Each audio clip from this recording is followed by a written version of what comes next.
adapun kendala-kendala nanti Bapak atau Ibu nanti bisa langsung ngobrol-ngobrol dan cari tahu penyebabnya di sini. Kita langsung aja.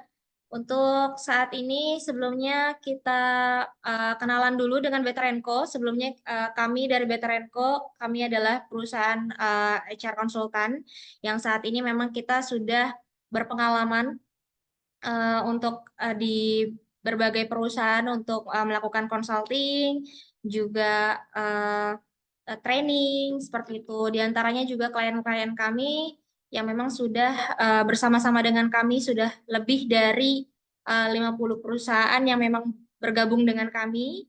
Juga kami banyak melakukan banyak WLA di beberapa perusahaan yang tentunya di berbagai bidang dan berbagai industri seperti itu. Kemudian layanan kami yang lainnya selain consulting dan people analytic, kami juga memang ada people development. Di antaranya kami juga ada fractional CHRO. Kemudian di antara lainnya juga kami ada Rise Inc. yang saat ini memang kita gunakan untuk membantu klien-klien kami melakukan WLA, salah satu di antaranya. Kemudian untuk saat ini juga WLA kami juga sudah banyak digunakan bersama-sama dengan klien kami untuk dengan berbagai industri bersama juga dengan untuk ribuan karyawan seperti itu. Oke, lanjut. Kalau gitu langsung aja kita berkenalan dengan pembicara kita untuk hari ini. Kita akan ditemani dengan Teh Alin ataupun yang lebih kita kenal dengan Teh Alin atau Teh Alin Rosida Jumhana. Beliau sudah terlibat di WLA sejak 2008 dengan salah satu proyek yang dihandle sebagai PM di mana dalam reformasi birokrasi untuk Mahkamah Agung untuk 20.000 jabatan. Kemudian juga di Departemen Keuangan beliau ini sudah melakukan WLA untuk 20.000 jabatan dan perusahaan-perusahaan lainnya yang juga melakukan WLA, di antaranya juga dengan industri perkebunan, pertambangan, manufacturing, dan lain-lain. Seperti itu. Kemudian beliau juga memiliki pengalaman yang berbasis mengembangkan aplikasi untuk memudahkan WLA, yaitu beliau menemukan salah satu aplikasi yang juga bisa digunakan untuk WLA namanya Rise Inc. gitu, yang saat ini memang kita juga sudah gunakan bersama dengan klien-klien kami gitu. Kemudian selain dengan Teh Alin, kita juga akan bersama-sama ngobrol bareng bersama dengan dua konsultan Veteranco, yaitu Kak Hanina Salama dan Kak Salsabila Ramadhani. Boleh saya hai ke Bapak Ibu yang hari ini sudah hadir. Kak Hanin, Hai, halo semuanya. Salam kenal. Mungkin panggilnya Sasa aja ya, Mbak Muti biar lebih ikrip. Kak Sasa, dan Kak Hanina. Halo, Salam selamat kenal. siang Bapak Ibu, salam kenal. Saya Hanin dari Betri&Co. Kenal ya Oke. semuanya. Bapak atau Ibu, Kak Hanin dan Kak Sasa ini memang sudah berpengalaman sekali ya untuk melakukan WLA bersama dengan klien-klien kami. Di antaranya memang juga sudah melakukan lebih dari 15.000 karyawan dengan menggunakan Rise Inc. Kemudian juga dengan waktu 4 bulan saja sudah melakukan WLA untuk 6.500 karyawan menggunakan Rise Inc tersebut. Seperti itu. Jadi tenang saja Bapak Ibu, nanti akan mendapatkan informasi yang cukup detail dari orang yang berpengalaman ya. Jadi nanti tidak usah ragu-ragu, tanyakan saja apapun tentang WLA kepada beliau-beliau ini, nanti akan dibantu dijawab. Kemudian Betarenko sendiri, kami memiliki Rising, yang mana Rising-nya sendiri ini adalah Rising-nya sendiri adalah official partner dari Mercer. Seperti itu. Dan untuk WLA-nya sendiri kami sudah memperoleh penghargaan dari Indonesia HR Summit dan tahun ini juga telah dibawa ke Abu Dhabi Bapak Ibu ini untuk event Adipek begitu. Jadi WLA kami alhamdulillah sudah banyak dilakukan oleh berbagai perusahaan, bahkan akan mencoba ke internasional seperti itu ya. Mudah-mudahan bisa lebih banyak lagi. Oke. Selanjutnya Bapak Ibu kami sediakan berikut adalah scan barcode yang bisa Bapak Ibu langsung saja kunjungi. Di sana Bapak atau Ibu silahkan tanyakan tentang WLA yang nantinya akan kita jawab di sesi akhir, ataupun memang kalau nanti dirasa banyak sekali pertanyaan dan memang waktunya tidak cukup, nanti Bapak Ibu akan dijawab pertanyaannya di live Instagram kami di @betterenco.id, tepatnya nanti di jam 15.30. Jadi Bapak atau Ibu tidak usah khawatir, untuk pertanyaan-pertanyaan sudah kami rangkum nanti ya. Dan nanti akan kami jawab untuk di sesi akhir maupun di live Instagram. Jadi Bapak Ibu sekarang follow dulu Instagram Better Co @betterenco.id. Kalau sudah follow, nanti di jam 15.30 jangan kemana-mana, langsung aja lihat live Instagramnya. Nanti akan dijawab pertanyaan-pertanyaan di sana sambil ngobrol-ngobrol secara eksklusif. Begitu. Baik, kalau begitu kita langsung aja ya. Kita langsung melakukan sesi pemaparan, lebih tepatnya tentang WLA ataupun miskonsepsi kesalahan mendasar pada WLA. Nanti langsung akan dijelaskan oleh Kak Hanin. Kak Hanin, silakan Kak Hanin pemaparannya. Oke, terima kasih Mbak Mutia untuk waktunya. Ya, selamat siang teman-teman. Terima kasih untuk yang udah hadir hari ini nih di hari Jumat gitu ya, di ujung pekan tapi masih menyempatkan diri untuk belajar gitu ya. Nah, ini makasih Bapak Ibu semua udah hadir di sharing session hari ini bersama Betrenko. Di sini kami akan banyak sharing gitu ya. Jadi kalau misalkan nanti Bapak Ibu ada pengalaman lain ataupun ada pengetahuan lain bisa juga Bapak Ibu disampaikan. Jadi di sini kita sama-sama belajar bersama-sama seperti itu ya. Nah, sesuai dengan temanya nih yang ada di posternya gitu ya. Kita bakal bahas tentang miskonsepsi yang ada mengenai WLA. Cuman sebelum itu kita mau bahas dulu nih. Kira-kira WLA itu apa sih? Nah, di sini kami sudah menyiapkan link Mentinya. Next slide, Mbak Elga. Nah, mau tahu dulu nih kira-kira apa sih yang Bapak Ibu di sini pahami tentang workload analysis, dan yang kedua, kalau misalkan sudah pernah melakukan WLA baik sebagai yang pengisinya, misalkan ngisi kuesioner WLA-nya ataupun yang menyelenggarakan WLA di perusahaan, kira-kira kesulitan apa sih yang teman-teman hadapi ketika mengerjakan WLA? Ya, di layar sudah ada Mentinya, bisa di-scan atau buka menti.com. Kodenya 22074688. Ya. Ada yang udah join Mentinya mungkin?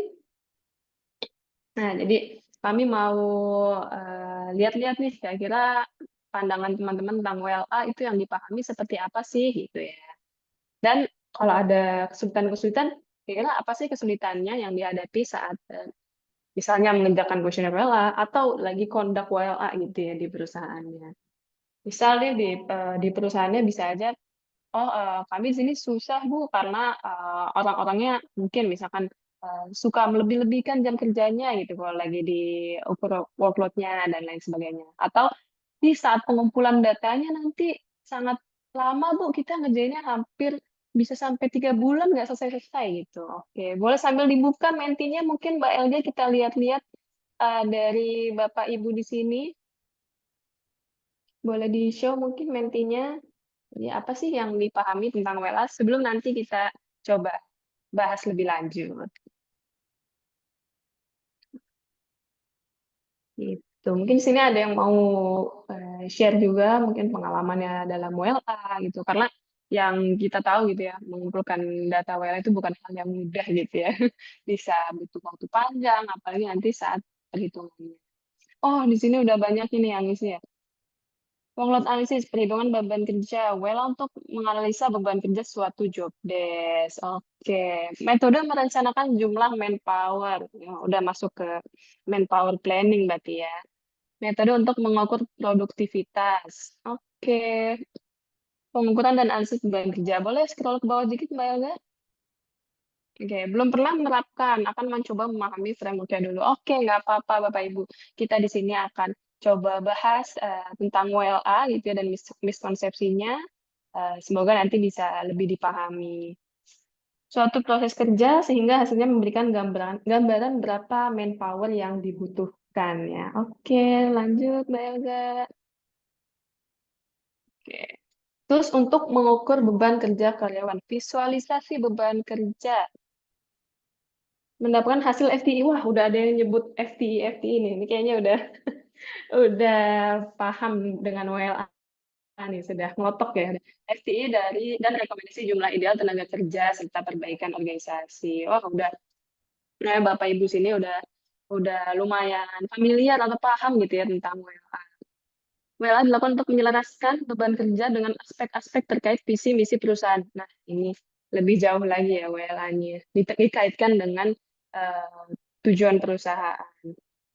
Oke, ini masih ada lagi banyak mengukur beban kerja sebagai bahan evaluasi manpower plan. Mengidentifikasi kebutuhan SDM. Oke, lanjut di pertanyaan yang kedua, Mbak Elga.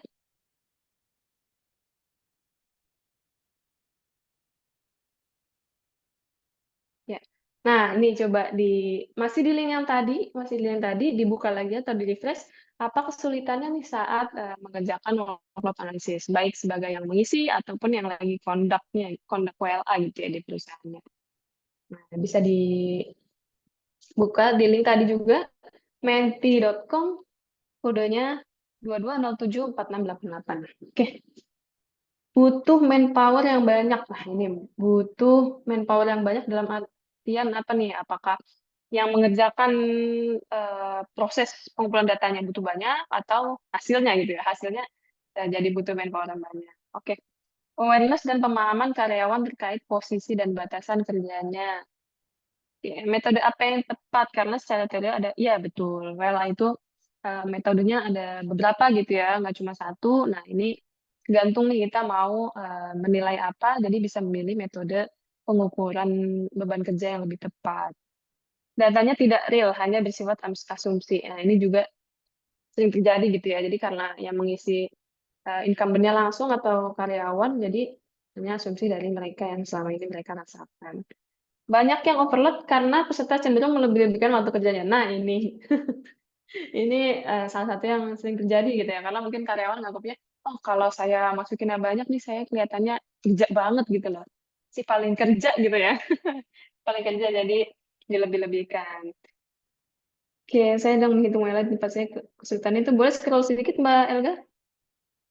Hmm. Khususnya saya harus hitung WLA 70 headcount sendirian dan anggapan kalau orang overload harus nambah padahal bisa lakukan efisiensi. Ya, jago banget nih dari siapa ya? Sayangnya nggak ada namanya ya. Iya, 70 headcount ngitung sendiri. Oke, kesulitan. Evidence dari strategi atau tas yang dikerjakan tidak semua bersifat dokumen resmi. Ya, ya. Nah, itu tadi yang ngitung WLA butuh waktu atau kewalahan sendirian. Nah, ini Mbak Sasa lah jagonya lah ya tadi. Bapak 7.000 karyawan dalam 4 bulan dengan aplikasi gitu ya. Berapa kali sudah di metadata? Oke, terima kasih Mbak Elga. Bapak Ibu bisa lanjutkan lagi kalau mau menyampaikan, nanti kita coba lihat-lihat gitu. Nah, lanjut ke tentang WLA itu sendiri. Oke, nah yang pertama nih, sebenarnya work atau pekerjaan itu apa sih? Nah, kalau di workload analysis kan ada kata kuncinya gitu, work gitu. Nah, ini jika kerjaannya itu mencakup apa aja nih, baik itu proses, inisiatif, atau tugas-tugas yang dilakukan untuk mencapai suatu objektif, nah, atau tujuan tertentu. Nah, ini kuncinya nih di spesifik objektif nih. Jadi kalau misalkan ada yang di kantor kelihatannya sibuk banget gitu ya, tapi sebenarnya nggak jelas gitu tujuannya apa. Nah, itu belum tentu bisa dikatakan itu sebagai work gitu ya, atau bekerja. Nah, ini bisa berupa tugas sehari-harinya karyawan, ataupun kayak yang lebih besar gitu untuk mencapai tujuan dari organisasinya. Oke, next slide, Mbak Yoga.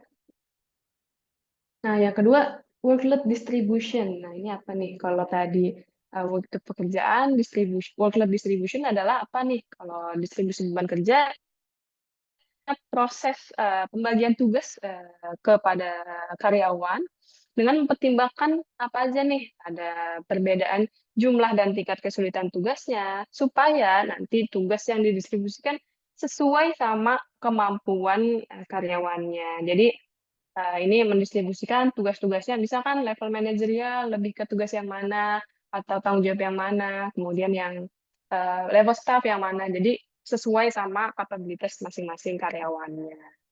Seperti itu. Lanjut Mbak Elga. Nah, ini kalau kita kelebihan satu slide. Nah, kalau kita bicara workload analisis gitu ya. Kalau analisis kan udah ada eh, proses analisanya, kita cari tahu apa yang bisa diambil insight-nya. Tarik mundur sebelum itu ada pengukurannya gitu ya. Kalau di sini ada workload measurement, lebih ke mengukur beban kerja dari sisi baik itu tim ataupun jabatan, spesifik jabatan ataupun spesifik individu yang tujuannya kita untuk identifikasi nih kira-kira nanti bisa jadi analisis lebih lanjut, tantangannya apa yang terkait beban kerja karyawan tersebut. Pengukurannya bisa dengan berbagai cara gitu. Tadi kan di mainnya juga ada yang bilang metodenya ada berapa juga nih ngukur workload. Nah, tapi ini baru sampai di pengukuran aja. Yang kita akan bahas hari ini lebih ke workload analisis, yaitu sampai ke insight-nya. Oke, lanjut Mbak Elga.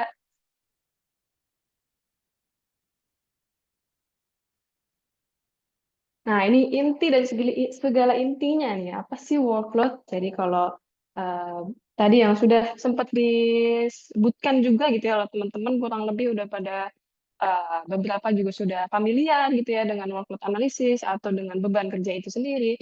Tapi kalau secara teori menurut Stanford Social Innovation Review, beban kerja adalah jumlah dan kompleksitas tugas atau aktivitas terkait pekerjaan yang membutuhkan usaha baik dari sisi fisik, mental, atau emosional dari pekerja yang dalam jangka waktu tertentu. Nah, dari sini ada dua highlight nih utama dari workload itu sendiri. Kira-kira apa ya? Next slide, Mbak Elga. Nah, tadi highlight-nya dari penjelasannya, dimensi dari workload-nya itu sendiri. Yang pertama adalah jumlah pekerjaannya gitu ya. Kita lihat apa atau aktivitasnya yang dilakukan oleh karyawan untuk memenuhi posisi dia gitu dalam sehari-harinya ngapain aja, baik itu yang misalkan pekerjaan atau aktivitas yang dilakukan setiap harinya ataupun nanti yang misalkan ada yang setiap bulannya itu kita capture semua di pengukuran beban kerja ini gitu. Yang kedua, kunci yang kedua adalah atau dimensinya yaitu waktu gitu. Jadi pekerjaan-pekerjaan itu atau aktivitas itu butuh waktu berapa lama sih untuk menyelesaikannya? Karena di sini kita bisa lihat antara satu orang dengan orang lainnya, misalkan jabatannya sama persis, yang harus dilakukan sama persis, tapi waktu yang dibutuhkan bisa berbeda. Nah, itu bisa kita lihat dari pengukuran beban kerja ini atau workload analysis. Gitu. Oke, lanjut Mbak Elga. Nah, jadi ini kalau secara konsep ya, konsep dasar yang mungkin Mas dan Mbak di sini juga ada yang udah familiar gitu ya dengan konsep ini. Jadi workload itu adalah perbandingan antara tadi jumlah waktu yang dibutuhkan untuk menyelesaikan semua aktivitas selama 1 tahun dibandingkan dengan jumlah waktu yang tersedia dalam 1 tahun. Nah, ini biasanya disebutnya dengan rasio FTE ya atau full time equivalent. Nah, yang di bawah kanan nih jumlah waktu yang tersedia atau akumulasi 1 tahun. Apakah karyawan dengan jam kerja yang 8 jam sehari, kemudian 5 hari dalam seminggu dengan karyawan shift misalnya gitu ya, bekerjanya 6 hari, kemudian dengan jam kerja yang berbeda, apakah jumlah waktu yang tersedia akan sama atau karyawan misalkan full time gitu ya, karyawan tetap gitu, karyawan tetap dengan karyawan kontrak, dengan karyawan outsource, yang mana mereka memiliki jumlah cuti yang berbeda-beda, itu apakah jumlah waktu yang tersedianya sama? Nah, ini nanti ada perhitungan sendiri. Untuk perhitungannya gimana? Nantikan nanti ya di training WLA bersama Betrenko. Gitu. Nah, untuk FTI ini sendiri bisa dilihat dari dua sisi nih. Dari sisi tingkat individu, detail karyawan gitu ya. Jadi satu orang ini secara beban kerjanya dari segi waktu gitu ya, seberapa besar sih gitu. Yang kedua dari sisi tim. Nah, saat kita melihat dalam sisi tim, kan lebih banyak lagi gitu insight yang kita dapetin. Nggak cuman dari sisi beban kerja harus nambah berapa orang, ngurangin berapa orang, tapi kita juga bisa lihat misalkan distribusi pekerjaannya seperti apa, kemudian apakah ada overlapping atau yang lain, itu bisa kita lihat lebih luas. Nah, itu mungkin sedikit tentang workload analisis ya buat kita menyamakan persepsi gitu ya. Akan kita bahas di sini. Karena nanti akan dibahas beberapa tadi bahas tentang FTE, workload ya supaya lebih familiar kami jelaskan di awal. Kemudian kalau itu tadi tentang WLA, nah apa sih sebenarnya miskonsepsi yang terjadi dalam melakukan WLA? Nah, kita mau bahas hari ini kita mau bahas lebih dalam nih tentang miskonsepsinya. Nah, saya mau panggil teman saya nih Mbak Sasa yang tadi udah sempat disinggung juga ya sama Mbak Muti. Mbak Sasa ini emang udah banyak di NWLA dengan aplikasi kami Rising gitu ya di beberapa perusahaan dan udah melotok kali ya tentang WLA. Oke, jadi Mbak Sasa apa sih miskonsepsi dalam melakukan WLA? Silakan Mbak Sasa. Ya, terima kasih Mbak Hanin. Sebelum kita bahas tentang miskonsepsinya, boleh loh teman-teman kalau ada pertanyaan dari yang tadi sudah disampaikan oleh Mbak Hanin, monggo silakan dibuka aja di Slido-nya, kemudian input aja pertanyaannya, nanti akan kita bahas gitu ya. Oke, sekarang kita masuk ke miskonsepsi dalam melakukan WLA. Mungkin boleh di next dulu, Mbak Elga. Oke, jadi begini nih teman-teman. Mungkin untuk menyampaikan apa aja miskonsepsinya kita coba dengan gaya-gaya storytelling gitu ya. Oke, next dulu Mbak Elga. Oke. Jadi tadi Mbak Hanin kan sudah sedikit menyampaikan gitu ya terkait dengan rasio FTE yang mana rasio FTE itu untuk merepresentasikan dari WLA itu sendiri. Dan hasil dari FTE-nya itu sebenarnya memang ada beberapa klasifikasinya lagi loh. Mulai dari misalnya di sini kalau teman-teman lihat di layar ya, ada klasifikasi untuk underload, kemudian ada normal, ada stretch, dan juga ada overload. Dan kalau misalnya kita balik lagi gitu ya, menurut aturan jam kerja pada umumnya, tadi yang udah disampaikan, misal dalam satu hari kerja itu ada 8 jam dan kerjanya selama 5 hari, maka kalau seseorang ketika melakukan pengisian dan mendapatkan hasilnya itu ternyata underload, artinya dari 8 jam kerja itu berarti hanya kerja sekitar ya kurang lebih 6 jam kerja lah gitu. Kemudian kalau normal maka dia bekerja 8 jam secara efektif, dan apabila dia stretch maupun overload artinya ya berarti dia bekerjanya lebih dari 8 jam. Maka misal contohnya ya, aku ngambil contoh di sini yang overload, yang paling bawah. Misal kita kategorikan FTE ya dikatakan overload itu apabila FTE-nya atau hasil perbandingan rasionya tadi yang Mbak Hanin sempat jelaskan itu lebih dari 1,15. Nah, artinya itu apa sih teman-teman? Artinya itu ekuivalen dengan setiap hari beliau itu, misalnya katakanlah itu aku, itu lembur 1,2 jam setiap harinya. Dan sepanjang tahunnya itu kayak gitu. Itu contoh, salah satu contoh kalau misalnya kita overload dan FTE kita itu 1,15. Namun terkadang memang di beberapa perusahaan itu punya aturan batas overloadnya itu sendiri-sendiri gitu. Akan tetapi, boleh kita next slide dulu Mbak Elga. Nah, ini ada kucing ya. Kebetulan saya suka kucing dan mungkin teman-teman yang lain juga ada yang suka kucing. Tapi tahu nggak sih teman-teman, misalnya nih ada karyawan ketika melakukan pengisian WLA, hasilnya tuh jauh daripada klasifikasi overload yang sebelumnya aku contohin. Misalnya lebih dari 1,15. Dampaknya seperti apa? Mungkin boleh di next. Ya, misalnya di sini ada Bang Anton lah kita sebut di sini ya, atau boleh mungkin Mas Odi ceritanya namanya di sini. Mas Odi dia FTE-nya tuh 1,5 yang artinya kalau kita ngambil 8 jam kerja sehari dan ada 5 hari kerja dalam waktu 1 minggu gitu ya. Kalau FTE-nya 1,5 artinya dia lembur setiap hari itu 4 jam. Jadi setiap hari 4 jam lembur gitu ya, dan sepanjang tahun tuh nggak ada jedanya. Apakah mungkin gitu ya seorang Mas Odi gitu kita dia lemburnya itu sepanjang tahun setiap hari itu segitu. Pun kalau misalnya ada, realistis nggak sih teman-teman? Sebenarnya coba dibayangin aja gitu kalau teman-teman kerja dari jam 8 gitu ya, pulang udah gitu teman-teman adalah seorang pengguna KRL Bogor Depok Bogor Jakarta, desek-desekan pulang ke rumah harus buka lagi laptopnya dan sampai begitu seterusnya 4 jam setiap hari sepanjang tahun. Kira-kira realistis nggak sih kalau misalnya kayak gitu terus? Mungkin enggak ya, tapi kalaupun iya, maka mungkin boleh next.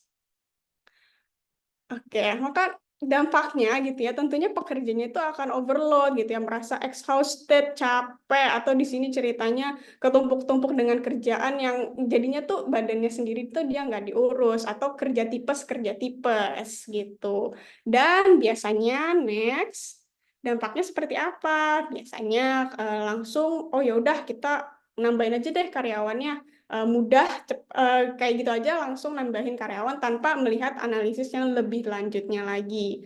Padahal maupun boleh di next. Nah, padahal penyebab seseorang FTI-nya tinggi atau FTI-nya overload itu ada macam-macam penyebabnya. Mungkin boleh di next dulu. Oke, nih kita balik lagi ke bapak-bapak tiduran tadi ya. Ini kita bisa lihat di sini titik-titik akupunturnya gitu ya. Aku nyebutnya itu ada 6 yang utama nih sebenarnya ya penyebab FTI tinggi atau yang biasanya ditemukan. Yang pertama mungkin boleh diklik. Oke, salah satunya yang pertama adalah dysfunctional organization, di mana ini ada banyak juga nih jenis-jenisnya. Misal yang pertama mungkin di dalam timnya itu atau di dalam organisasinya ada posisi yang vacant nih, sehingga pekerjaan atau aktivitas yang diduduki oleh yang ada di posisi yang vacant tersebut nggak ada yang ngerjain, jadinya harus di cover oleh orang yang lain atau tim atau individu yang lain. Atau yang kedua, timnya yang memang tidak capable untuk melakukan aktivitas tersebut sehingga nggak bisa nih dikerjain dan nunggu lah, jadinya ngerjainnya lama, kemudian harus mungkin koordinasi dengan yang lain gitu. Atau yang dysfunctional organization yang selanjutnya, pendistribusian tanggung jawabnya yang nggak efektif nih di dalam tim. Misal ada salah satu yang udah biasa megang ngerjain itu, udah cepat ngerjainnya tapi dipindah ke yang lain dan jadinya menghambat dan FTI-nya jadi tinggi. Misal salah satunya contohnya seperti itu. Atau kita ke penyebab yang kedua. Next, mungkin bisa diklik. Oke, yang selanjutnya bisa juga karena memang overlapping activity nih. Dia mengerjakan pekerjaan tapi temennya yang lain juga ngerjain hal yang sama, misalnya kayak gitu. Jadi ada aktivitas yang sebenarnya bisa sekali dikerjain tapi berkali-kali dikerjain sehingga adanya overlapping di situ. Jadinya ada salah satu yang FTI-nya tinggi. Atau penyebab yang ketiga, mungkin boleh di next, penyebab yang ketiga. Sorry, diklik aja, maaf Mbak Elga. Oke, yang selanjutnya yaitu beliau gitu ya, orang yang FTI-nya tinggi ini memang mengerjakan non-added value activity. Jadi yang tadi Mbak Hadin udah sebutkan gitu ya, work itu kan sesuatu yang memang udah ada objektif yang mau dicapainya kan. Kalau jangan lupa ya teman-teman, tadi Mbak Hadin udah nyebutin itu. Nah, tapi beliau ini FTI-nya tinggi gara-gara yang ngerjain sesuatu yang non-added value gitu. Misalnya ngerjain hal-hal yang ya sesuatu yang nggak tahu gitu nih sebenarnya mau ngapain sih gitu. Atau yang selanjutnya penyebab FTI yang tinggi lainnya adalah kompetensi atau kapabilitasnya yang memang kurang sesuai. Atau penyebab lainnya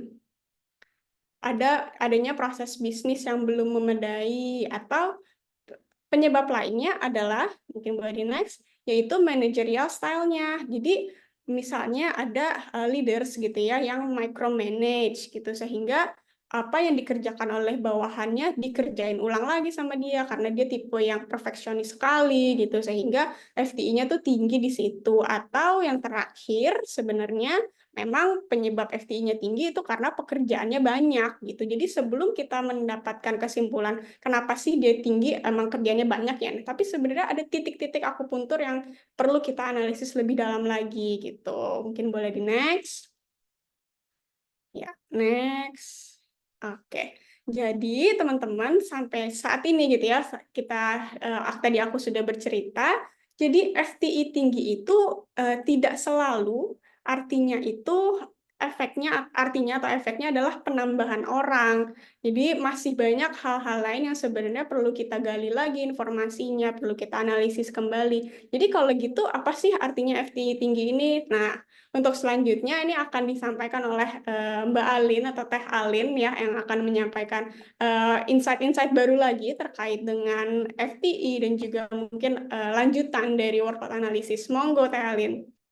Ya, baik. Terima kasih Sasa dan Hanin. Jadi teman-teman tadi udah dapat ya sedikit konsepnya tentang konsep dasarnya bahwa yang disebut dengan workload analysis itu adalah membandingkan antara jumlah pekerjaan, waktu yang dibutuhkan untuk menyelesaikan seluruh pekerjaan yang dimandatkan pada dia dibagi dengan total waktu yang dia miliki. Biasanya nih kita agregasikan selama setahun. Kemudian dapatlah angka-angka FTI-nya. FTI tinggi, FTI rendah, FTI normal gitu ya. Mungkin teman-teman di sini sudah banyak yang pernah pakai parameter FTI tersebut. Cuma beberapa miskonsepsi yang akhirnya membawa kita ke dalam kesimpulan yang salah adalah karena kita langsung menarik kesimpulan bahwa FTI tinggi itu kita harus tambah orang. Nah gitu. Padahal di dalam sebuah organisasi, ini kalau kita kasih secara sederhana ilustrasinya, saya pakai bentuk sederhana input, proses, output. Dalam sebuah organisasi, dalam sebuah proses kerja, output itu harus diukur kan. Nah, ngukur output itu pakai productivity analysis, tapi apa aja yang bisa diukur dari output? Output itu tidak sekedar bahwa menghasilkan sesuatu sebanyak-banyaknya. Pertama, kualitasnya harus tepat sasaran, sesuai dengan standar quality yang diharapkan. Kuantitinya sesuai dengan target jumlah yang diharapkan. Dan timeliness-nya, jadi nggak boleh meleset. Makanya kalau misalnya di teman-teman support function ada service level agreement, pengisian jabatan kosong harus selesai dalam sekian hari, untuk melayani customer harus selesai dalam sekian menit, dan seterusnya. Sementara output dari sisi sales itu bisa jadi penjualan. Kalau output dari sisi misalnya production itu adalah jumlah produk yang dihasilkan, tentu dengan standar kualitas yang diharapkan. Nah, itu kalau kita bicara mengenai pekerjaan output. Sementara kalau kita ngomongin FTI, itu cuman bicara di level proses, bagaimana orang bekerja menghasilkan output tadi. Nah, itu adalah FTI. Orang ngerjain job desk-nya, orang ngerjain SOP-nya. Nah, itu yang akan jadi ukuran FTI. Nah, apa yang jadi inputnya kalau dalam sistem dalam human resource ini, tentu inputnya adalah capability dari manusianya gitu. Sebenarnya orangnya capable atau enggak. Nah, ketiga hal inilah yang sebenarnya kalau misalnya tadi ada yang nulis WLA adalah bicara mengenai productivity analysis gitu ya.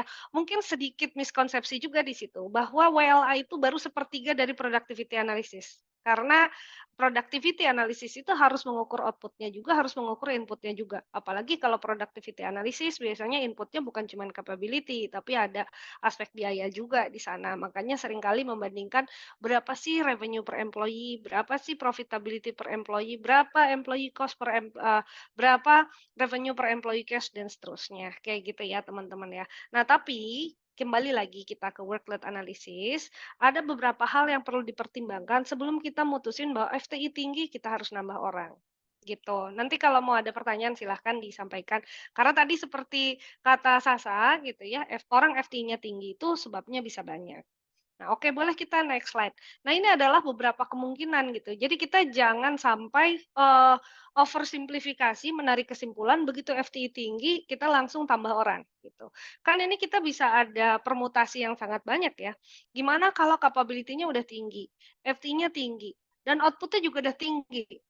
Artinya apa sih? Nah, ini artinya kan maksimal performance tapi bisa jadi orangnya burn out gitu ya. Karena FT-nya udah tinggi nih, bisa jadi udah di atas 1,15 atau bahkan di atas 1,5 mungkin ya. Tapi kalau misalnya capability-nya tinggi, FTI-nya tinggi, orang capable, orang sibuk, tapi output-nya kok rendah.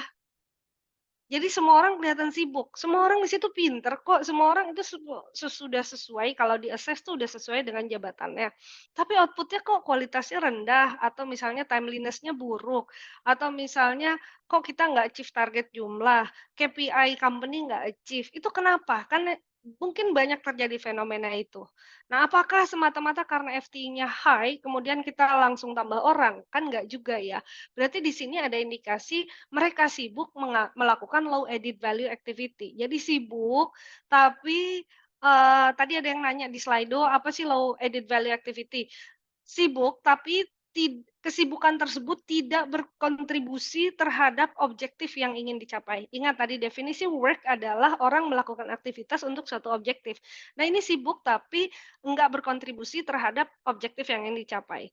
Boleh jadi itu misalnya kesibukannya karena ada waktu tunggu yang terlalu lama, atau karena proses approval yang terlalu panjang, atau karena misalnya dia melakukan sesuatu hanya karena ya emang biasanya ini dikerjain sih, tapi dia tidak mengevaluasi kenapa ya saya mesti ngerjain ini. Padahal kan kalau kita mengerjakan sesuatu, ini nanti kalau saya ngerjain ini tuh gunanya apa ya? Kalau nggak saya kerjain kira-kira akan berpengaruh nggak ya sama output-nya? Jangan-jangan nggak berpengaruh gitu. Nah itulah yang dinamakan dengan non-added value activity, non-added value business process. Maka rekomendasinya di sini nggak serta-merta tambah orang gitu ya. Karena kalau nambah orang artinya kita menambah orang-orang yang melakukan non-added value activity. Teman-teman lagi mereplikasi kesalahan gitu ya. Justru di sini rekomendasinya bukan tambah orang, tapi gimana kita harus justru memperbaiki bisnis prosesnya. Jangan-jangan dari hari ini ada 6 step gitu ya, 6 activity yang harus dilakukan, bisa tuh 2 kita hilangkan gitu. Kemudian tadi capability-nya udah tinggi, FT-nya rendah, tapi output-nya tinggi. Oh, artinya dia kan emang udah jago sehingga kalau orang lain ngerjainnya butuh waktu 2-3 jam, dia setengah jam selesai. Wajar dong FT-nya rendah, tapi output-nya tetap tinggi, artinya dia memang highly efficient dalam bekerja. Terus nanti rekomendasinya apa? Apakah artinya kita biarin atau dia secara individu, nih kita mesti lihat nih, dari sudut pandang job seperti apa, dari sudut pandang individunya seperti apa. Kalau dari sudut pandang individu, mungkin dia udah ready untuk dikasih, assignment yang lebih besar, apakah itu lewat promosi, penugasan, ad hoc project, atau yang lainnya. Tapi kalau secara job, artinya gimana caranya supaya, eee, apa namanya, kompetensi yang di-set untuk job tersebut itu jangan jauh-jauh dari yang sekarang ada nih, gitu. Jadi ini juga nanti bisa berguna untuk, setting kompetensi gitu ya, baik kompetensi behavior maupun kompetensi teknis. Kemudian nanti ada, probabilitas capability-nya tinggi, FTE-nya rendah dan output-nya rendah. Nah ini kan artinya orangnya udah pintar, udah hebat, udah skillful gitu ya, kemudian beban kerjanya rendah, output-nya juga rendah, wajar dong ya. Artinya kan nggak banyak yang dia kerjain gitu. Artinya di sini ada potensi yang tidak dimaksimalkan oleh organisasi. Nah gitu. Jadi rekomendasi dari workload analysis ini nggak semata-mata FTE, kalau FTE 1,2 artinya nambah orang satu lagi. Nah, nggak semata-mata seperti itu. Jadi kita perlu, memperhatikan bagaimana kita melakukan penarikan insight terhadap hasil pengukuran FTE.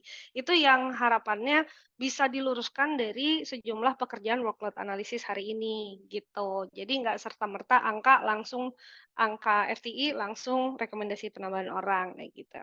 Nah, itu juga akan nanti gimana kalau capability-nya low low low low gitu. Nah, itu gimana tuh? Misalnya capability low, tapi FTE-nya tinggi, kemudian output-nya low. Oh, berarti ini kan memang dia nggak, eee, ini ya, saya highlight yang FTE-nya high aja ya. Tapi karena capability-nya low gitu. Ya emang dia dia beban kerja tinggi karena kalau orang lain selesai dalam 1 jam, dia harus menyelesaikan itu dalam 2 atau 3 jam. Lebih lambat dari teman-temannya. Sehingga output-nya pun secara timeliness lambat, secara quality mungkin lebih rendah, secara kuantitas tidak sesuai, misalnya target harian harusnya menghasilkan 10, dia cuma menghasilkan 5, kayak gitu kan. Walaupun dia sibuk banget gitu. Nah ini kan sebenarnya rekomendasinya bukan nambah orang dong di sini, tapi justru gimana caranya kita improve capability dari si orang tersebut, supaya dia bisa menyelesaikan tugas sesuai dengan apa, waktu dan juga, standar yang diharapkan, seperti itu. Jadi, makanya WLA itu tidak bisa langsung ditafsirkan tadi, tambah kurang jumlah orang, kurang lebih seperti itu, teman-teman. Nah, nanti teman-teman mungkin kalau ada yang mau bertanya lagi, silahkan langsung ada di Slido ya, nanti kita akan bahas pertanyaannya di Slido-nya, gitu. Oke, boleh next-nya? Oke. Nah, jadi critical point untuk workload analysis ini khususnya karena seringkali workload analysis ini dipakainya untuk manpower planning. Pertama, pengumpulan datanya perlu menyeluruh. Menyeluruh ini bukan berarti harus sensus ya. Misalnya ada 6.000, oh harus 6.000-nya. Boleh nggak sampling? Boleh. Tapi ada beberapa kriteria kenapa ini perlu sampling, kenapa ini perlu menyeluruh. Kemudian ketika kita memilih sampling pun harus memperhatikan keterwakilan. Pertama keterwakilan dari fungsi, keterwakilan dari level, keterwakilan region, keterwakilan kompleksitas pekerjaan, dan juga apa namanya, keterwakilan performance. Jadi jangan ambil yang high performers, jangan ambil yang low performers, ambillah yang rata-rata air gitu ya, yang memang ini loh at par segini loh, performance yang diharapkan gitu. Kemudian yang kedua tadi banyak, sharing juga di Menti bahwa, "Oh datanya nggak reliable." Data kan ketika melakukan workload analysis ini memang perlu ditingkatkan reliability-nya. Ada beberapa aspek yang yang bisa meningkatkan reliability data ini gitu ya.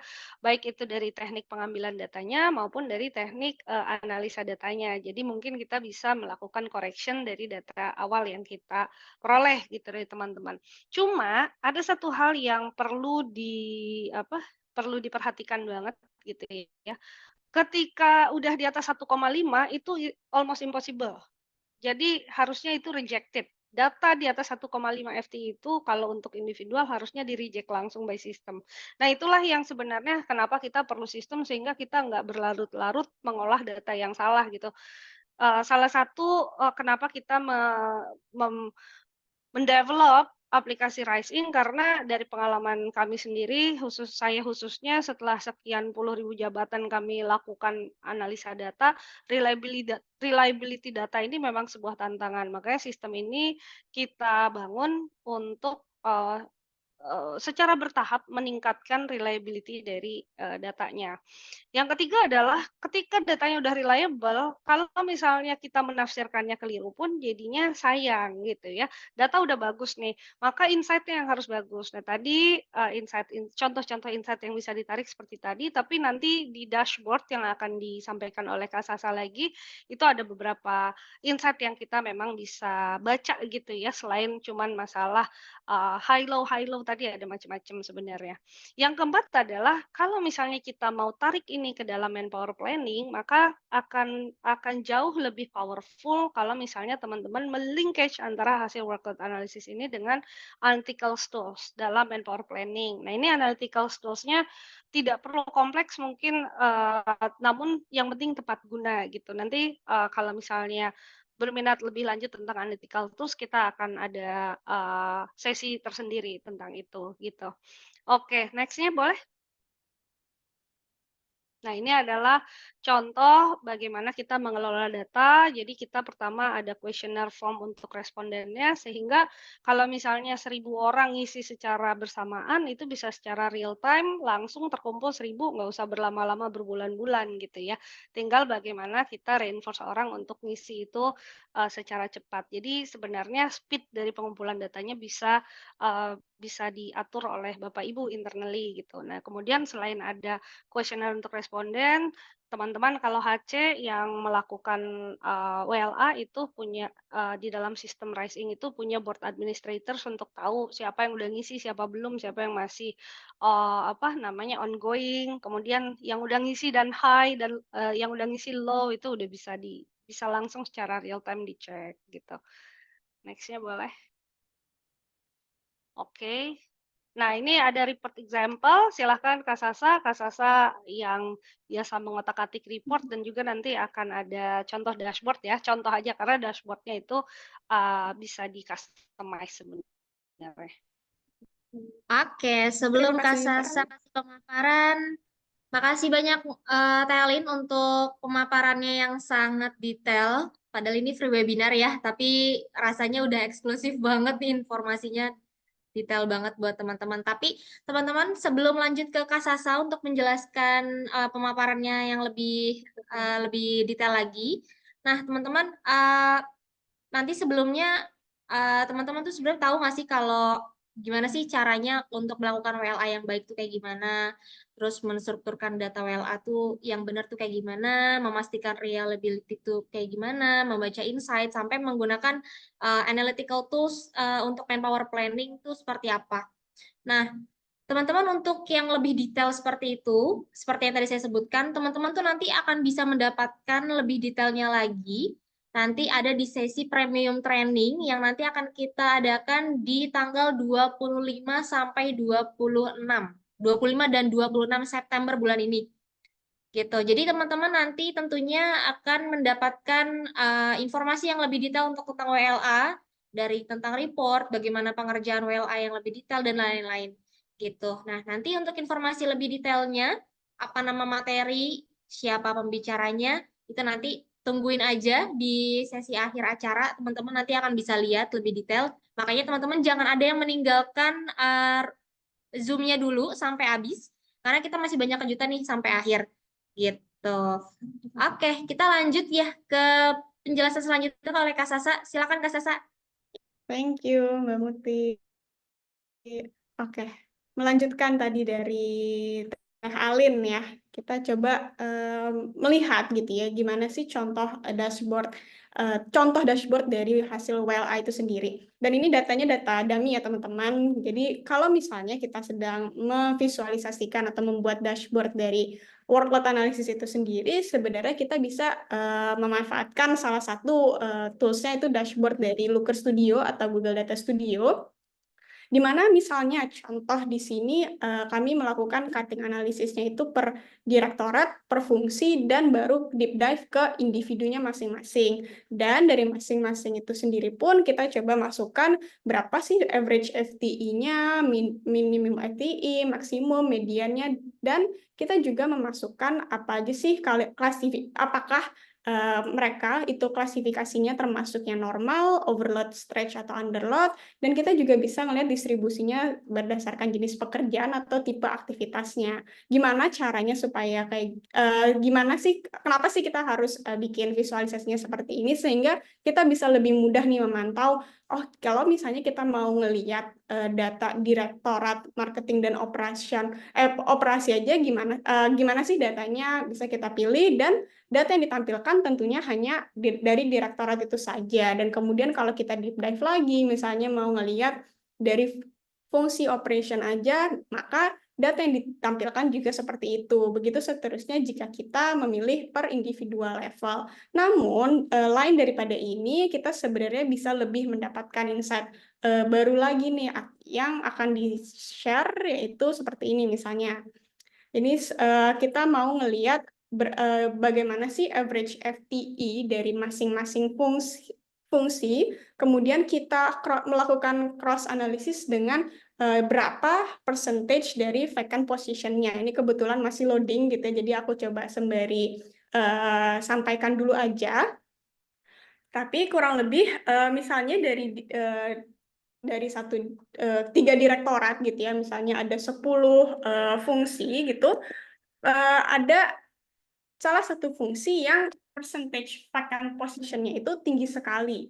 Sehingga efeknya apa? Maka average FTE dari fungsi tersebut itu juga tinggi gitu. Jadi percentage vacant position dari suatu fungsi itu mempengaruhi average FTE di fungsinya gitu. Mungkin ini karena masih loading, mungkin boleh dibantu oleh tim yang Veteranco yang lain supaya kelihatan. Mungkin sinyalnya jelek di sini. Oke, nah contohnya kayak gini. Misalnya di sini ya, ada dari fungsi marketing sampai fungsi finance di bar chart-nya. Ini yang warna biru, boleh mungkin di hover ke bar chart-nya Mbak Alin. Nah, ya, kayak gitu. Kita bisa lihat di sini ada bar chart-nya itu FT adjusted, kemudian kalau yang line, yang garis itu, yang warnanya biru muda, itu adalah percentage si vacant-nya tadi yang aku sebutkan. Jadi misalnya kalau kita lihat di sini gitu ya, secara tanpa kita, boleh digeser sedikit kursornya ke bawah aja. Nah, itu kita bisa lihat line chart yang paling tinggi itu di fungsinya marketing nih, di mana percentage-nya itu adalah 50%. Artinya berarti kan dari marketing misalnya ada 10 orang gitu ya, dan 50% diantaranya itu adalah vacant, makanya dia di marketing ini FT-nya itu tinggi sampai 1,48. Padahal teman-teman fungsinya yang lain itu average-nya itu mungkin di 1,1 atau 1,2 gitu ya, tapi marketingnya itu tinggi sendiri gitu karena vacant position-nya itu tadi gitu. Atau mungkin di slide yang selanjutnya, Mungkin ini nambahin sedikit ya, Kak boleh, Sasa ya. boleh. Jadi di sini teman-teman bisa lihat bahwa apakah kita perlu menambah pekerja di fungsi yang sama? Kalau di sini nggak usah gitu ya, cukup mengisi vacant position-nya aja. Jadi masing-masing kotak itu harus diisi gitu ya. Karena kelihatan banget nih, vacant position itu mempengaruhi workload. Jadi workload-nya tidak dipengaruhi oleh jumlah beban kerja, tidak secara langsung dipengaruhi bisnis proses. Yang directly kelihatan banget di sini adalah vacant position yang mempengaruhi hal tersebut. Cuma nanti kita akan bisa lihat vacant position-nya siapa sih yang mempengaruhi. Nah, oke. Kita next lagi, ternyata setelah kita analisis lagi gitu ya, di dalam contohnya di sini kita lihat average FTE per job level dan vacant position-nya kita lihat ternyata di supervisor nih yang banyak banget vacant position-nya, ini sampai 57% gitu dari seluruh orang yang menjabat sebagai supervisor. Dampaknya apa? Sehingga di jabatan di atasnya gitu ya, di asisten manager, FTE average-nya juga yang paling tinggi di antara level yang lainnya, kayak di level manager, level supervisor, dan juga level staff gitu. Jadi kalau tambahan insight-nya di sini artinya si asmennya turun nih, turun gunung kan ke bawah ngambil kerjaan supervisornya. Makanya yang walaupun vacant-nya paling tinggi di supervisor, tapi yang terdampak FTE-nya asmen. Ini nanti kalau misalnya kita bisa lakukan, kita bisa tarik sebenarnya kajiannya langsung relasi terhadap finansial gitu ya. Artinya katakanlah kita bayar gaji asisten manajer 10 juta gitu ya. Gajinya supervisor let's say 8 juta gitu. Nah, padahal si asmen ini ngerjain kerjaan supervisor. Jadi kita membayar 10 juta untuk sesuatu yang seharusnya 8 juta gitu. Jadi nanti kita bisa lakukan kalkulasi secara finansial sebenarnya teman-teman. Jadi kalau misalnya tim HC mau bawa ini ke direksi gitu ya, Pak, lebih baik kita Pak, dengan tidak mengisi vacant position, kadang-kadang kan orang bilang bahwa, "Ah, nggak usah diisi vacant termasuk bagian dari, efisiensi," gitu ya. Tapi sebenarnya jangan-jangan tidak efisiensi, karena kita membayar orang 10 juta untuk pekerjaan yang harganya 8 juta. Jadi teman-teman bisa bawa data itu, bawa data yang, justru bisa membantu kita berargumen, justru dengan mengisi vacant position itu, kita justru telah melakukan efisiensi sebanyak X% gitu. Jadi alih-alih kekurangan orang ini efisiensi, jangan-jangan kekurangan orang ini merupakan bentuk ketidakefisienan. Kurang lebih seperti itu ya teman-teman. Jadi membaca insight dari data ini juga menjadi penting ya, karena kalau cuma ngambil data aja sih kayaknya gampang gitu di awal, tapi what is the meaning of the data itu yang sebenarnya perlu kita perhatikan gitu. Oke. Mungkin aku kembalikan. Jadi tadi itu yang udah sempat kita share gitu ya, dari Teh Alin, kemudian dari Mbak Hanin juga, dari aku sendiri. Mungkin selanjutnya kita ke Q&A session gitu ya. Mungkin boleh di-share kembali presentation-nya dari Mbak Elga. Silahkan Mbak Elga. Mungkin kalau kita dahulukan, karena waktu kita itu 1 jam ya, karena bentar lagi asar. Kita bisa dahulukan yang mau raise hand dan open mic di sini dulu mungkin. Nanti kalau enggak, kita akan bahas yang di Slido di dalam sesi live di Instagram ya. Silakan kalau ada yang mau raise hand. Yuk, Bapak atau Ibu, siapa yang mau bertanya duluan? Kita kasih kesempatan. Pak Dodi, silakan Pak Ya, Dodi. baik. Terima kasih. Terima kasih. Dan Mbak Alin, pertanyaan saya adalah gimana relevansi parameter vacant position tadi terhadap organisasi yang sedang melakukan rasionalisasi SDM? Baik, Makasih Pak Dodi, Mas Dodi ini kakak kelas saya soalnya. Ya, relevansi vacant Jadi position berasa terhadap tua di silakan Teh. karena saya sudah tua gitu ya. Oke, makasih Mas pertanyaannya. Ketika perusahaan memang mau melakukan rasionalisasi atau efisiensi jumlah pekerja, itu memang ada beberapa hal yang diperlukan kajiannya ya Mas ya. Jadi tidak semata-mata potong orang karena potong jumlah karyawan, potong layer dan seterusnya. Karena kadang-kadang pemotongan yang tidak terjustifikasi dengan baik itu sebenarnya kita lagi amputasi gitu, bukan membuat dia jadi lean dan langsing dan lincah gitu ya, untuk bisa keluar dari jurangnya gitu, dari keterpurukan, tapi malah jadi kita potong satu kakinya akhirnya dia terganggu gitu pergerakannya. Ada beberapa hal. Pertama sebenarnya kajiannya nggak cukup nih pakai WLA. Satu, secara bisnis proses ada nggak core bisnis proses yang akhirnya tidak terlaksanakan. Kita mesti pastiin dulu semua bisnis proses yang memang wajib gitu ya, fardunya harus ada, nah itu harus ada yang mengemban gitu bisnis proses tersebut. Kalau misalnya itu sudah dilakukan, maka bisnis proses yang sifatnya additional, yang sifatnya nice to have, nah itu adalah proses-proses yang bisa kita hilangkan dan jabatan-jabatan apa yang terkait pada proses tersebut bisa kita merging. Jadi kalau memang fokusnya lagi efisiensi, itu ya vacant-nya nggak usah diisi, tapi pertanyaannya, nih yang vacant apa nih? Kalau sales-nya yang vacant kan sayang ya, atau yang sesuatu yang revenue maker yang vacant kan sayang gitu, kita lagi menggerus diri sendiri. Jadi artinya di mana vacant yang harus diisi, di mana yang enggak, perhatiin lagi bisnis prosesnya. Kalau menurut saya gitu sih Mas Dodi. Silakan kalau mungkin teman-teman ada yang punya pendapat berbeda. Terima kasih Teh Alin. Sama-sama, mudah-mudahan membantu. Terima kasih. Sama. Makasih Pak Dodi pertanyaannya, makasih penjelasannya Teh Alin. Mungkin ada lagi? Saya izin. Frans, boleh Pak Frans, silakan. Kita Baik, kasih kesempatan 2 pertanyaan lagi ya. Baik, Silakan, terima Pak. kasih. Terima kasih Bu Alin, Bu Mutia. Mungkin saya bertanya mungkin agak sedikit teknis boleh ya. Ini kaitannya dengan measurement. Tadi kalau disampaikan tentang belum analisis tapi lebih measurement. Jadi kalau kita melihat kan misalnya activity dari orang itu biasanya dia bisa menuliskan misalnya meeting gitu ya. Nah, katakanlah dia meeting dalam seminggu itu, saya katakan 8 jam dalam seminggu gitu. Nah, jadi tapi dalam kenyataannya sebetulnya dia di dalam meeting itu dia sifatnya pasif gitu dan dia bisa mengerjakan bagian lain. Bagaimana kita melihat ini atau bagaimana kita menghitung ini gitu ya. Itu yang pertama. Yang kedua juga kaitannya dengan memang sesuatu yang sifatnya itu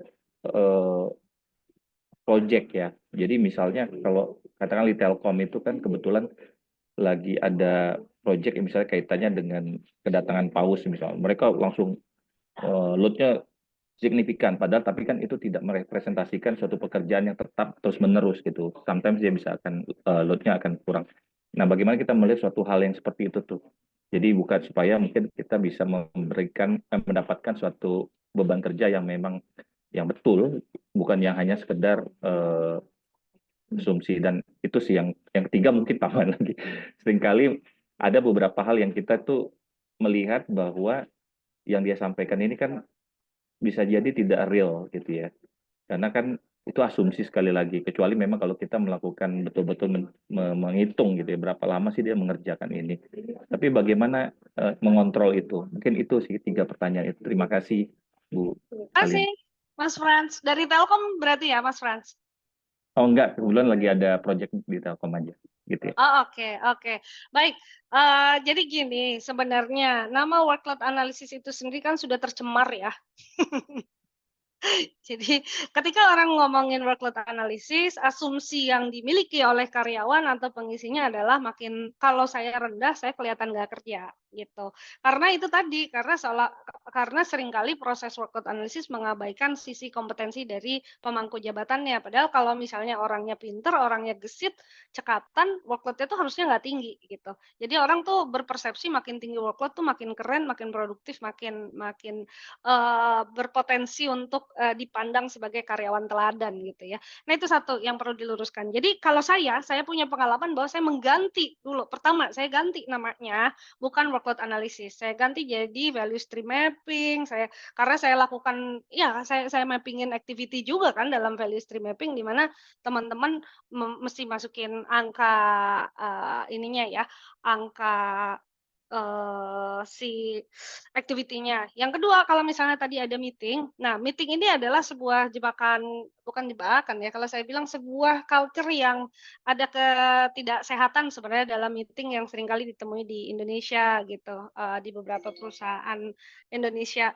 Karena kalau di perusahaan, katakanlah waktu itu saya ketemu salah satu perusahaan multinasional, orang itu untuk boleh hadir meeting harus jelas kontribusinya apa di dalam meeting tersebut. Artinya, orang meeting itu ditanya, "Kamu diundang meeting, kamu harus bawa data apa, kamu kontribusinya nanti dalam meeting apa?" Walaupun hanya sebagai notulensi, tapi dia punya kontribusi. Nah itu, jadi ada meeting charter yang memang harus dipatuhi. Di beberapa perusahaan multinasional sudah berlangsung seperti itu. Kemudian meeting di Indonesia juga banyak yang berjalan tidak efisien ya.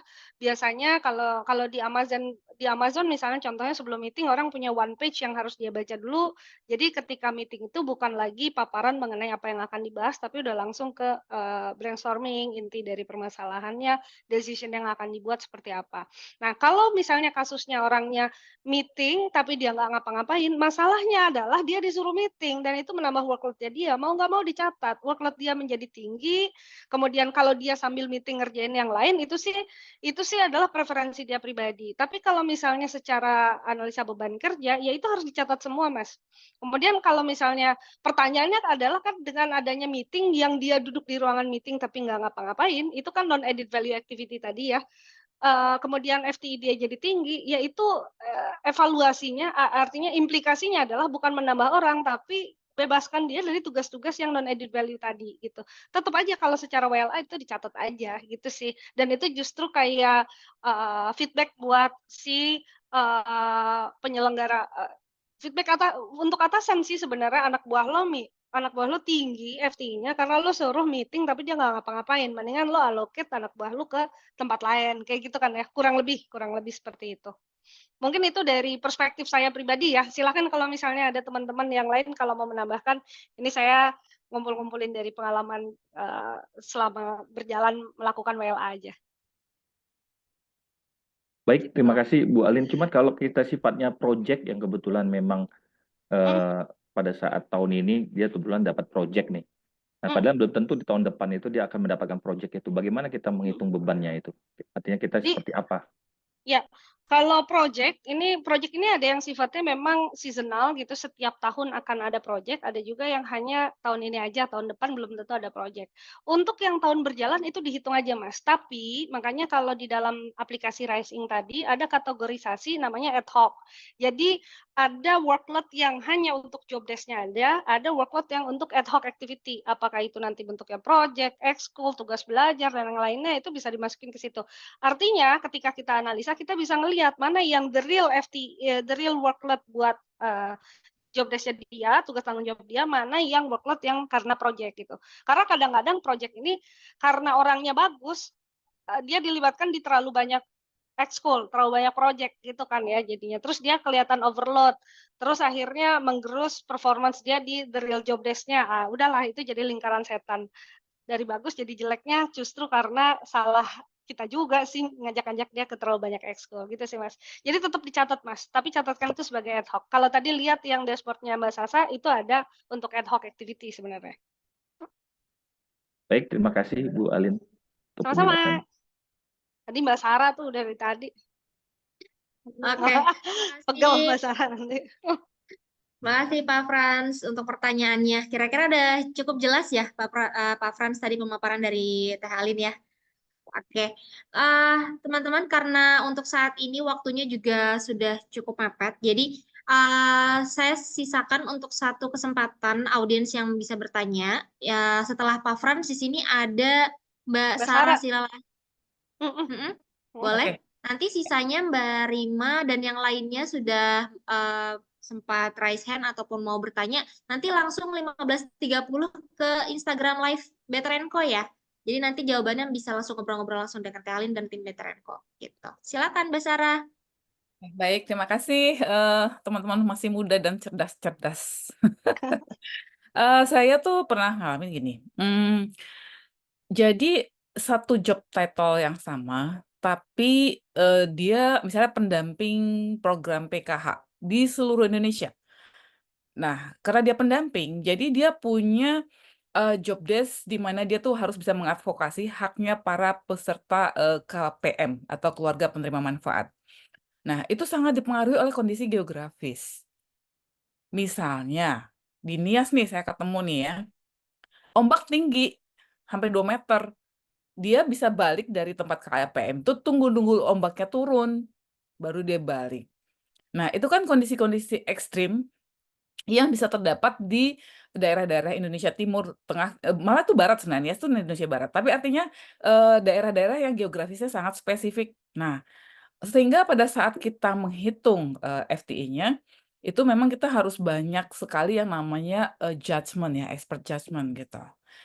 Tapi itu pun juga kadang-kadang, gimana nih ya gitu, mau dibilang sebagai kalau tadi itu kan ad hoc banyak gitu karena kerjaannya ya lu lagi, itu mah tinggal kita pakai KM aja ya, knowledge management, supaya jangan lu lagi tuh orang yang dipakai, sehingga nggak kegerus tuh, waktu dia untuk kerjaan yang real job-nya gitu kan.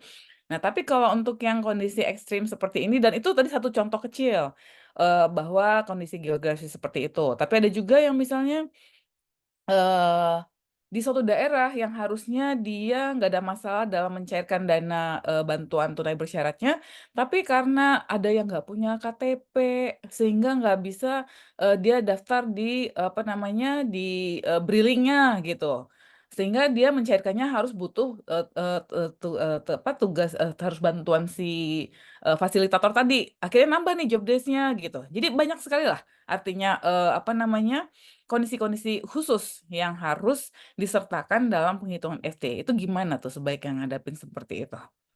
Ya, makasih Mbak Sarah. Nah, ini sejenis ini pernah kami lakukan waktu itu kita WLA buat Kejaksaan Agung dan itu jaksa-jaksa di daerah itu kan luar biasa ya. Mereka harus mendayung perahunya sendiri ke daerah-daerah pelosok untuk untuk memberikan kepastian hukum gitu buat masyarakat. Kadang ada perang antar suku dan seterusnya gitu ya, Mbak ya.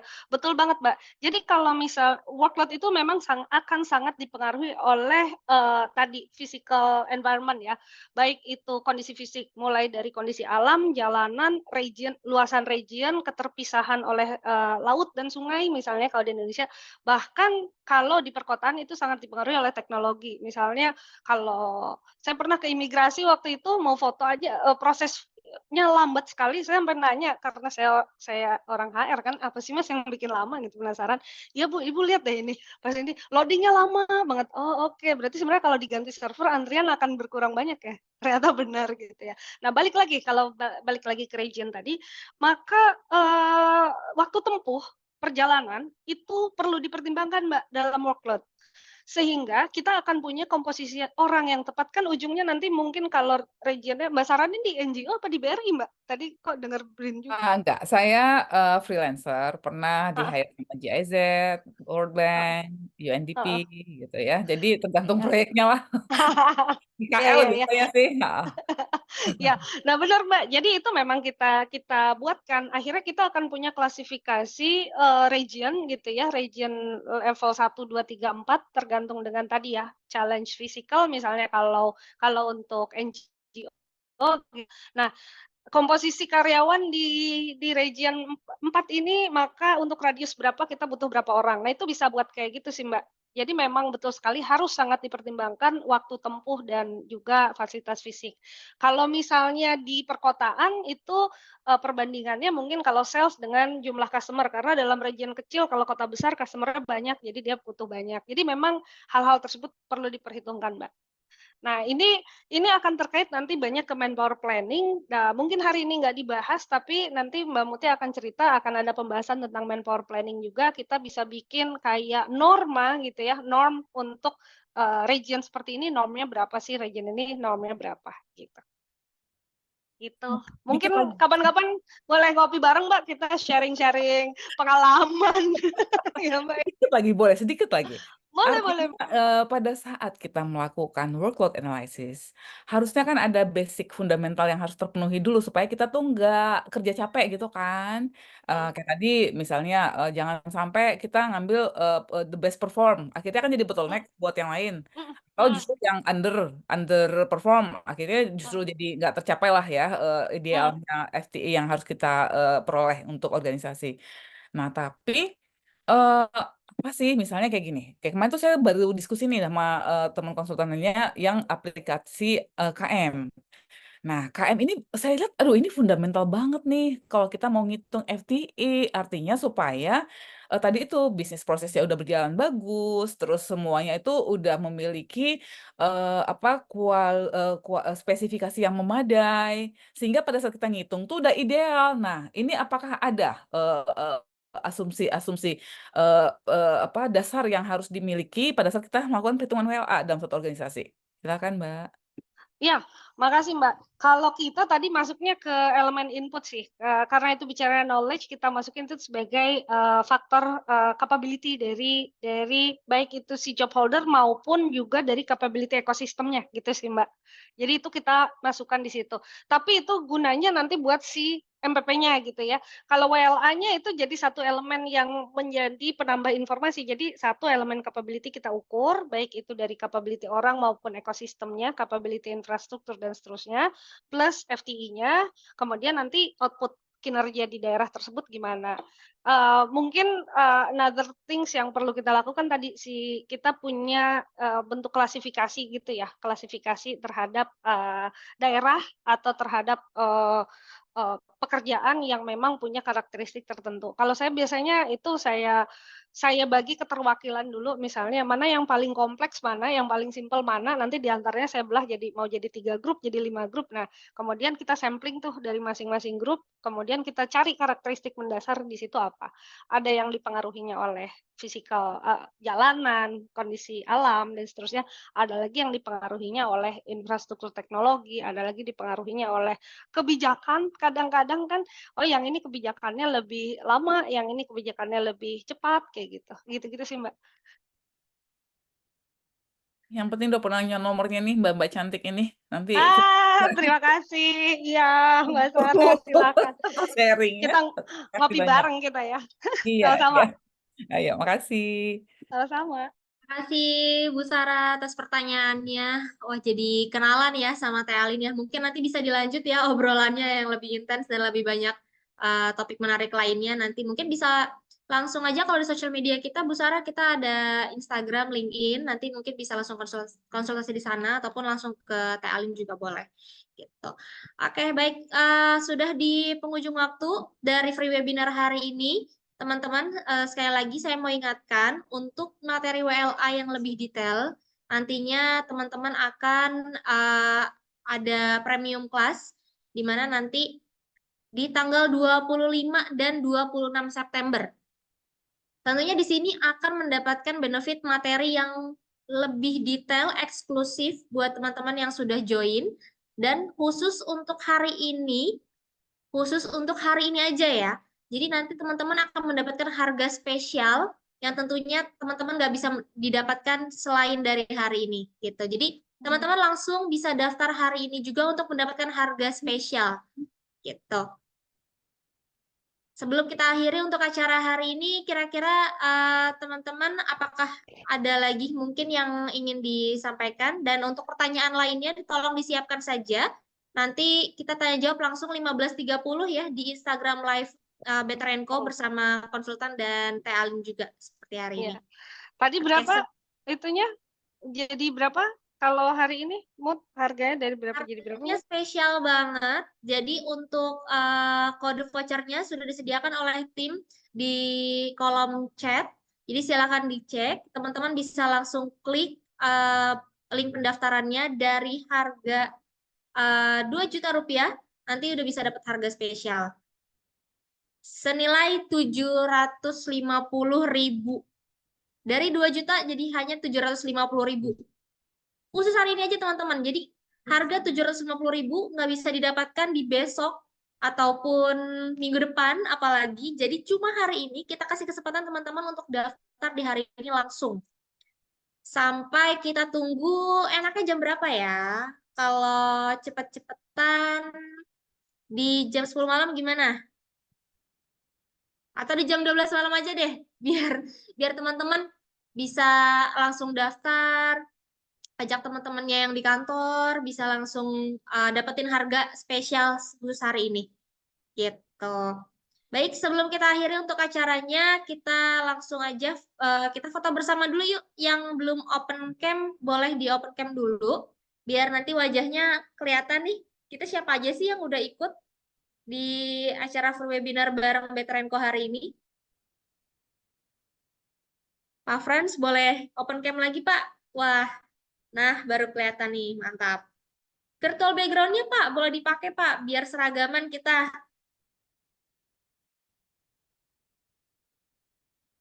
Di layout semuanya. Oke. Oke, siap. Halo, oh ada Mas Odi juga. Halo, Pak Gaton. Bu Tias, Pak Rido. Wah, ini setia-setia banget nih nonton sampai habis ya. Oke, terima kasih. Kita nyalakan kameranya Mbak Fitria, Mbak Clara. Terima kasih. Kita nyalain kameranya, kita senyum sama-sama di kamera ya. Oke, 3, 2, 1. Oke, lagi. 3, 2, 1. Keren banget. Tepuk tangan buat semuanya hari ini. Banyak. Sampai ketemu di pembahasan Slido-nya terima ya. Udah hadir Mbak Talin, Kak Hanina, Kak Salsa juga. Langsung Mungkin ya ke tadi di mana Sama-sama. Instagramnya mungkin banyak yang belum tahu, Kak Muti, Ah. Instagramnya. Nanti bisa di info juga di WAG-nya ya. Oke, teman-teman bisa Oke. langsung ke Instagram @betrenkoid ya. Jadi nanti 15.30 kita merapat di sana lagi buat ngobrol-ngobrol lagi untuk pertanyaan yang belum terjawab. Gitu. Baik, terima kasih sesi free webinar hari ini kita tutup ya. Terima kasih, selamat sore. Assalamualaikum warahmatullahi wabarakatuh. Waalaikumsalam warahmatullahi Waalaikumsalam wabarakatuh. warahmatullahi Terima kasih banyak. Terima kasih Bapak Ibu yang udah hadir. Terima kasih. Terima kasih semuanya.